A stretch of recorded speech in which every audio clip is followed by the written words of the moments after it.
Salam sejahtera untuk para subscriber channel Pangeran Cahaya.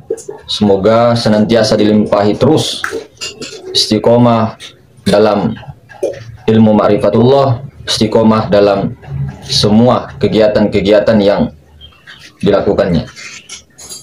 Maka hadirin yang dimuliakan Allah Ta'ala, banyak dari kita mengeluh ataupun berkeluh kesah ataupun bingung ataupun berpikir yang bermacam-macam. Itu wajar. Sebagaimana perjuangan-perjuangan terdahulu, yaitu para nabi-nabi Allah, para utusan-utusannya, para wali-wali Allah, dengan memperjuangkan tauhid-tauhidnya, dengan memperjuangkan keesaan yang ada pada dirinya, dengan meleburkan keakuan pada dirinya kepada keakuannya Allah Subhanahu wa Ta'ala. Maka benar-benar mujahadah ataupun bersusah payah dengan segala apa yang diperjalankan oleh Allah Subhanahu wa Ta'ala dalam mencapai wusul untuk sampai kepadanya. Maka hadirin, kita tahu banyak sekali faktor-faktor yang menghijab seorang salik ataupun muridun itu untuk sampai kepada Allah. Banyak sekali contoh faktor-faktor dunia.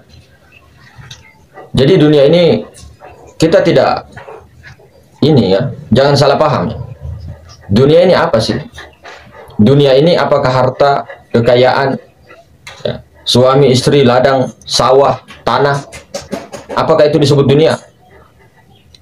Dunia itu ketika harta kita, jabatan kita, uang kita, mobil kita, istri kita, anak kita, suami kita itu masuk ke dalam hati dan melalaikan perintah Allah, itulah disebut dunia.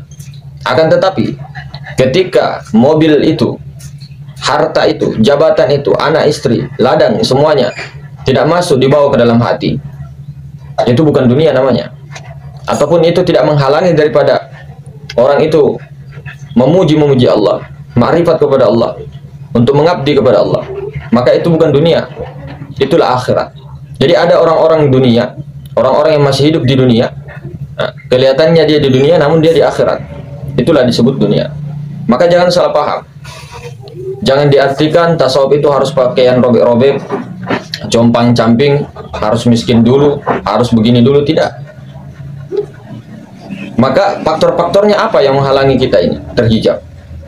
Faktornya itu ada dunia, ada anak istri, suami, jabatan, harta, kekayaan, pangkat, semuanya, popularitas itu masuk ke dalam hati. Jadi begini, ketika baju semahal apapun, ataupun rumah semahal apapun, perhiasan sehebat apapun, secantik apapun, jangan masukkan di dalam hati. Dipakai saja, silakan cari kekayaan, silakan cari harta, silakan cari semuanya. Tapi di dalam hatimu itu jangan mencari selain Allah.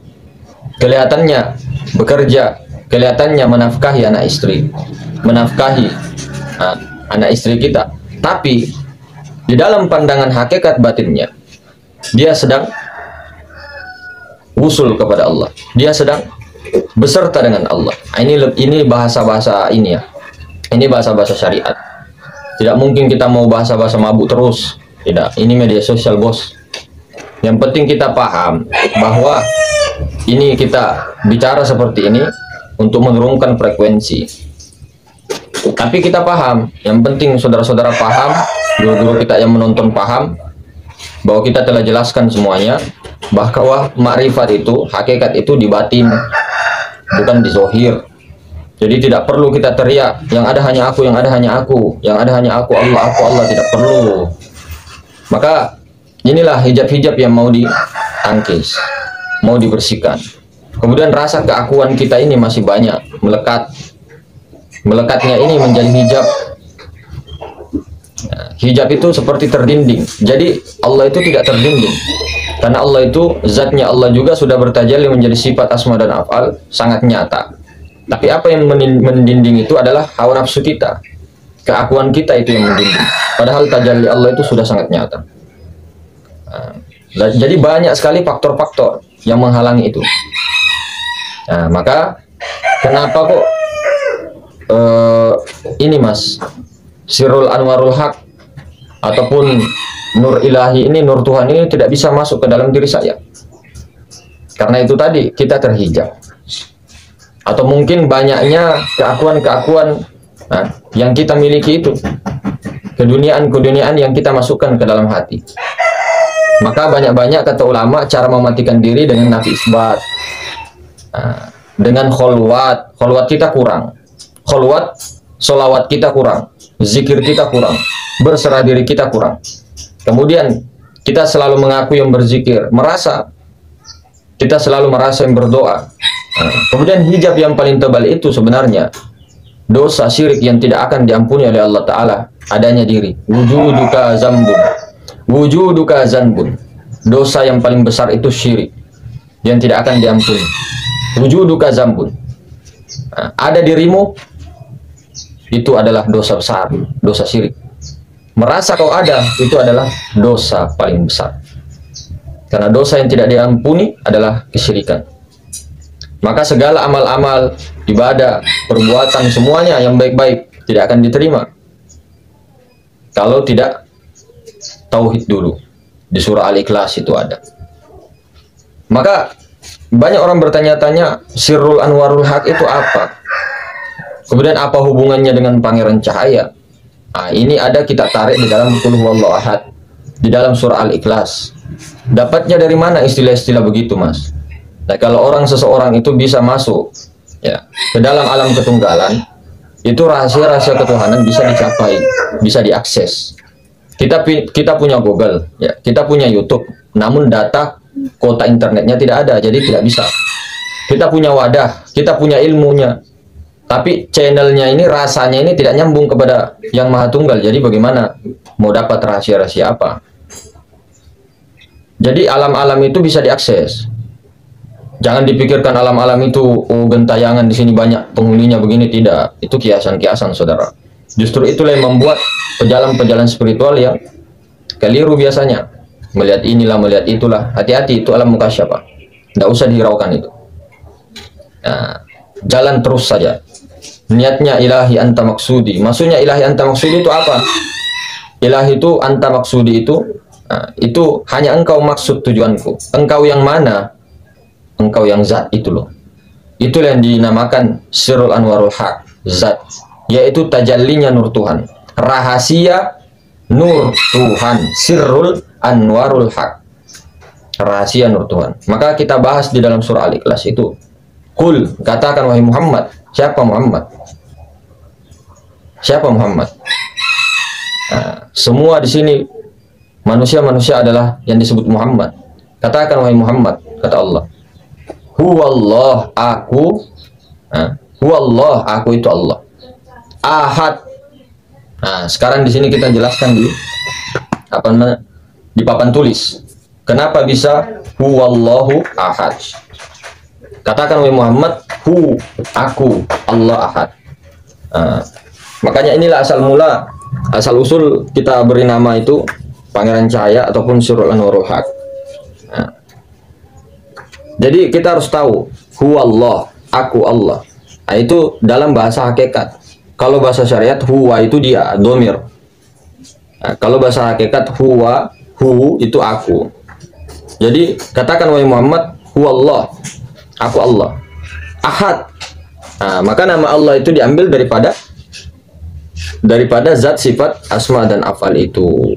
Maka dari situlah asal usul nama Allah Ta'ala. Maka zat, sifat, asma, afal itu dari mana asal usulnya?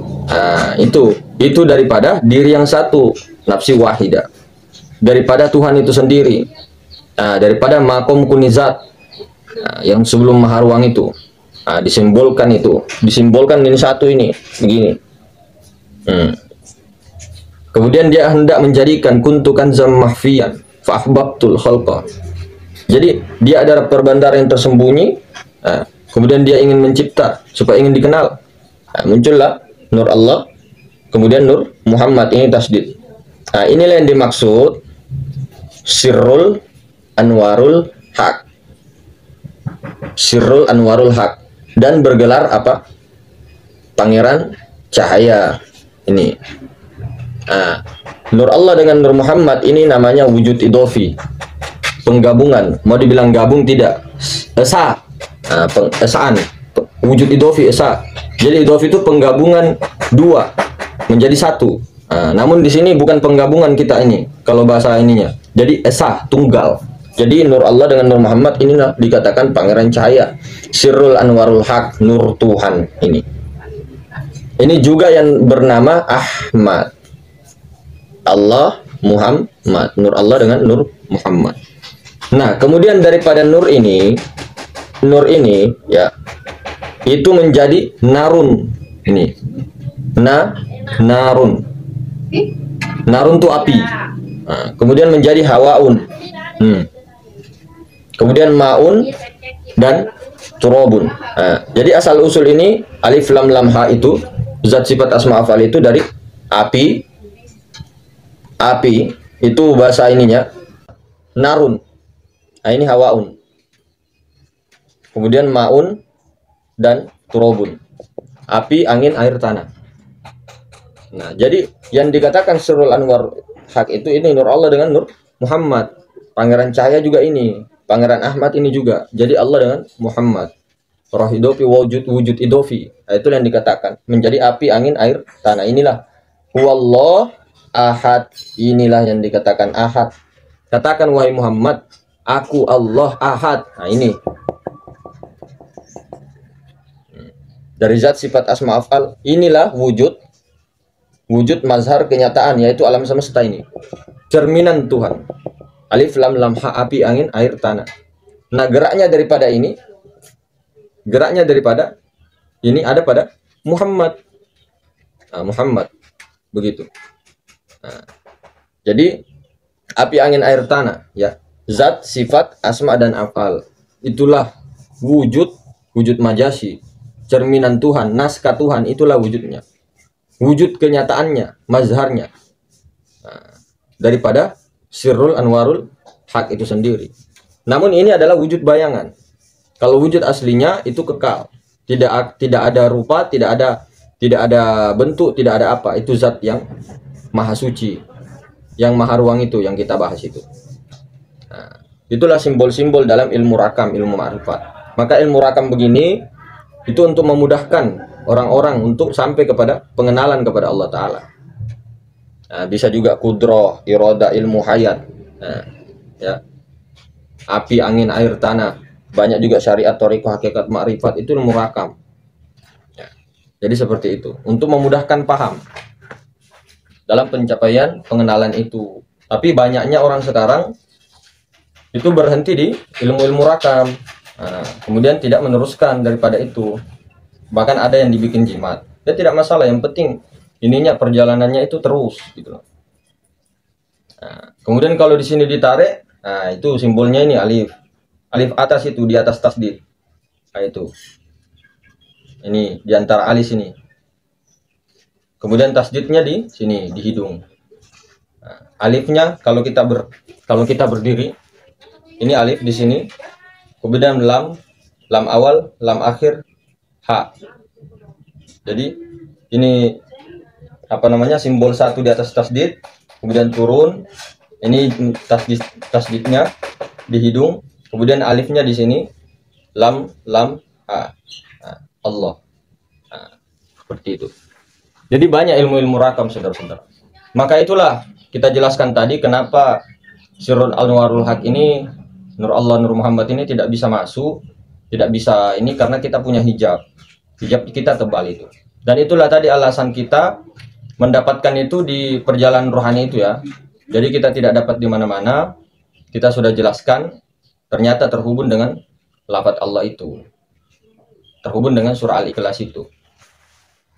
Jadi bagaimana kita ini sama-sama semua dalam menghilangkan keakuan itu, banyak jalannya dengan jalur nur, jalur sifat ya. Jalur apa saja terserah. Kalau jalur sifat itu bagus juga, la qadirun, la muridun, la alimun, la hayyun, la sami'un, la basirun, la mutakallimun illallah. Ulang-ulang terus itu. tidak ada kuasa, tidak ada kehendak, tidak ada pengetahuan, tidak ada hidup, tidak ada pendengaran, tidak ada penglihatan, tidak ada kata-kata kecuali Allah. Itu ulangi terus, ulangi terus, ulangi terus. Banyak-banyak la haula wala quwata illa billah, banyak-banyak berserah, banyak-banyak istighfar, banyak-banyak bersolawat. Namun kita ini jangan pernah bersolawat, jangan pernah istighfar, jangan pernah la haula wala quwata illa billah, berzikir atau apapun kalau belum meleburkan keakuan itu bahwa ini yang berbicara, yang berzikir adalah Allah, ya, yang bergerak adalah Allah. Dilatih terus, dilatih terus. Pakai rasa, bukan di pikiran, bukan cuma dihafal. Wujud kidam bako, bukan cuma dihafal kudro iroda ilmu hayat, bukan, dirasa. Cara melatih rasa tuh banyak. Seperti kalau kita ulang-ulang ini, atas, bawah, atas, bawah, atas, bawah, ini dirasa. Kita rasakan bahwa ini adalah kuasa Allah. Ini kuasa Allah, naik turun. Nah, ini duduknya dirasa, bukan di pikiran, bukan cuma di pikiran. Oh, iya. Yang berkuasa berarti Allah ya, yang bergerak, yang menggerakkan semua batang tubuh manusia itu untuk berjalan Allah ya. Rasakan. Duduknya dirasa. Jadi ketika orang duduk dirasa itu pikiran tidak ada. Pikiran tuh hilang. Tenang, diam. Nah, itulah diri kita yang sebenarnya, itu yang pikiran itu, diri yang mungkinul wujud itu yang mau dimatikan itu secara terus menerus. Maka kita leburkan ke dalam rasa Allah itu, rasa hak itu. Itulah diri sebenarnya, diri al-haq. Nah, kalau diri kita yang mungkinul wujud itu, yang tidak pernah ada, yang selalu merasa ada, nah, yang mungkin itu, yang diadakan tapi tiada, nah, dirasakan. Ini santai momennya. Jadi mungkin begitu, kita sudah jawab pertanyaan saudara kita yang sangat penasaran. Kenapa Pangeran Cahaya, kenapa tidak yang lain? Dan kenapa kamu memberi nama itu? Nah, makanya kita sudah jelaskan tadi begitu. Kemudian saya jelaskan bukan kita yang Pangeran Cahaya, enggak. Itu kita bawa aja namanya. Nah, seperti itu ya saudara-saudara. Assalamualaikum warahmatullahi wabarakatuh.